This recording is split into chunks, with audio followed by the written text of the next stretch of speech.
নমস্কার বন্ধুরা, আশা করি সবাই ভালো আছেন। তো বন্ধুরা, এখন একটা নাটক নিয়ে কথা বলবো। নাটকটার নাম হচ্ছে ডিগবাজি।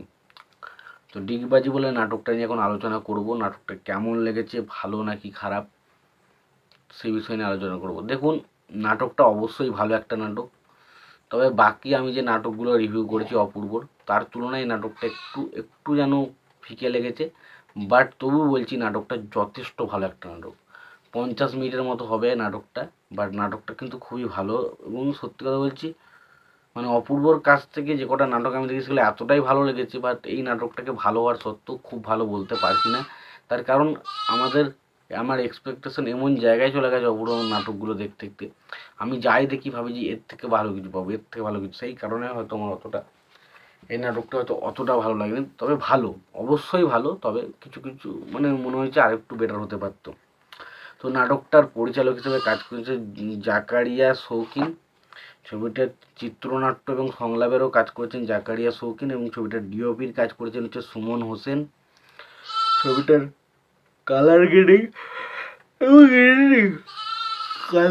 এবং এডিটিং এডিটিংয়ের কাজ করেছেন হচ্ছে মোহাম্মদ রফিকুল ইসলাম। ছবিটার সঙ্গীত পরিচালক হিসেবে কাজ করেছেন এমএমপি রনি। ছবিটার প্রযোজক হিসেবে কাজ করেছেন এসকে সায়েদ আলী, এবং ছবিতে অভিনয় করেছেন অপূর্ব এবং সাবিলা নূর সহ আর অনেকে। তো এবার আসি নাটকটার মূল বিষয়, নাটকটার গল্পটা কেমন।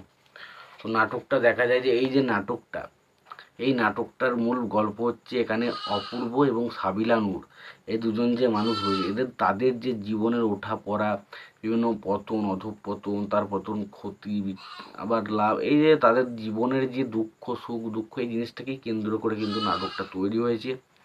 এবং এখানে অপূর্ব বলি বা আমরা সাবিলা নূরের কথা বলি, দুজনের জায়গায় যথাযথ ভালো পারফরমেন্স করেছে। তাদের তাদের অভিনয় নিয়ে, তাদের অ্যাক্টিং নিয়ে, তাদের দুজনের কেমিস্ট্রি নিয়ে কোনো কথা হবে না। জাস্ট দুজনে আউটস্ট্যান্ডিং কাজ করেছে। এবং গল্পটার কথায় যদি বলি, গল্পটাও কিন্তু বেশ ভালো। তবে মেন হচ্ছে সমস্যা যে চিত্রনাট্য, মানে গল্পটাকে একটু সাজানোতে মনে হলো একটু যেন গণ্ডগোল রয়েছে। তারপরেও বলবো অবশ্যই ভালো।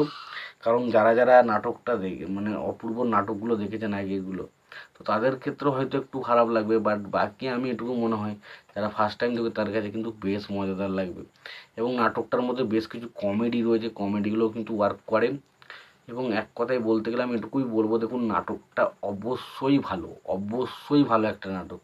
যদি তোমাদের মনে হয় তোমরা নাটকটা দেখতে চাও, অবশ্যই তোমরা দেখতে পারো। ভিডিওটি যদি তোমাদের ভালো লেগে থাকে, অবশ্যই তোমরা লাইক কমেন্ট শেয়ার করে দিও। চ্যানেলটা নতুন হয়ে থাকলে অবশ্যই তোমরা চ্যানেলটা সাবস্ক্রাইব করে নিয়ে পাশে বেল আইকনটা অবশ্যই প্রেস করে দিও। ততক্ষণের জন্য ভালো থেকো, সুস্থ থেকো, দেখা হচ্ছে পরের ভিডিওতে।